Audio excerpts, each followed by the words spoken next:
You got yourself a deal. May soon lead Kenya to fully use electric-powered cars, among other green solutions for motor transport services. It turns out something is already happening. A foreign firm, OPIBUS, is already creating and assembling electric-powered vehicles and motorcycle units locally. KTN's Brian George Otieno has the details. This is not the normal garage you are used to at Kirinyaga Road or at Grogon. Tucked in the deep of Kenya's industrial hub is home to OPIBUS. Founded 3 years ago, OPIBUS is out to cash in on the shifting tides around Kenyans going electric. With interests around electric cars gaining momentum, OPIBUS has seen demand rising in the shift towards much-hyped exodus from fossil fuel to green energy-powered locomotives in the country. So far, the company has done multiple conversions of units of motorcycles and buses from petrol and diesel-powered vehicles to electromobile. Esther Wairimu is one of the many engineers who work here. She has a background in mechanical engineering, which has helped her work here for the last 3 years. So once a vehicle comes into the workshop, we do the disassembly of the engine and separating the gearbox and the transfer case. And then from that, we do the conversion process of the vehicle. That is the battery fastening, and then we do the motor, coupling the motor to the transfer case, and then we do the basic wiring on the power shelf. Once a vehicle comes into the workshop, mostly it comes in with the engine and the gearbox and the transfer case, all that.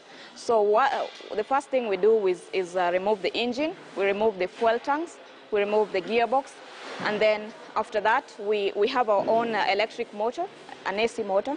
So we couple our motor to the transfer case, and then we do the battery system, the battery modules. We design a box where we're going to fit our batteries, and then we do basic wiring from how power is going to flow from the batteries to the controller to the motor.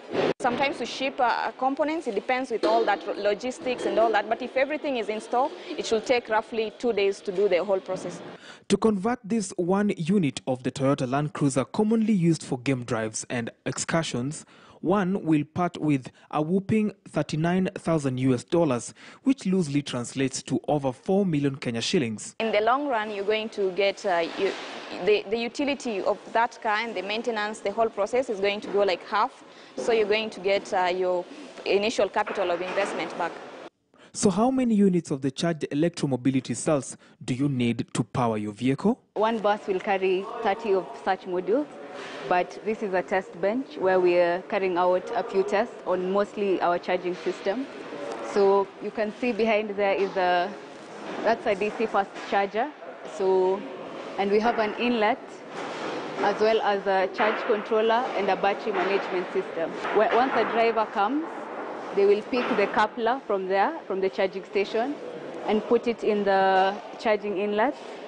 And then the vehicle charge control unit will communicate with the battery management system and with our batteries, which communicate with our batteries, and it will know the amount of charge you need to put in the batteries. And so it will now open the contactors and the relays and a few fuses, which will now allow current to come and charge our batteries. For bus, it will take from like 0 to 80% charge in 30 minutes. So that will take you from 0 to 80%, you'll go for like 150 kilometers, right? Getting petrol and diesel refuel stations is as simple as ABC. So where exactly do you get service points for recharging electric-powered vehicles? We are working on improving the charging infrastructure. We are working hand in hand with KPLC as well. And since we are moving into public transport, and you find these matatus stay in one station when they're filling in passengers and when they offload. So those A to B stations, we're going to station our charging station in such areas, and as well as shopping malls for utility vehicles. Locally, Nopia Ride taxis have also been providing the electric car experience for 3 years, having launched on August 2018 by their parent company. And OPIBUS is not stopping at anything. With its new motorcycle plant, they project to produce over 500 units monthly. So for a full charge, you get to move 150 kilometers and recharge in the evening as though you are charging your mobile phone. And so what is the market access like? And as a country, are we ready for electromobility?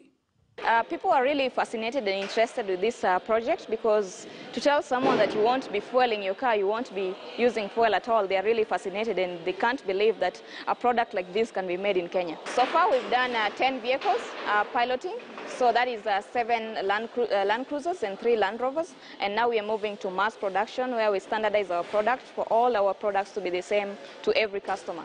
So in the near future we are looking into making 500 vehicles a month or a year.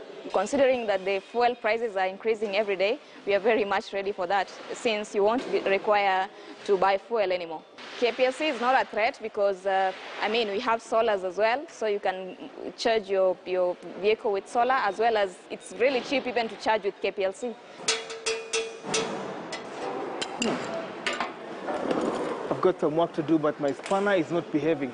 Away from that, electromobility is the future of transport, not just in Kenya, but worldwide. And the most exciting thing, even without the challenges that we still face as a country on matters of powering and the like, is that this is modeled, developed, and assembled here in Kenya. How exciting is that? Brian George Otieno, KT News, Nairobi.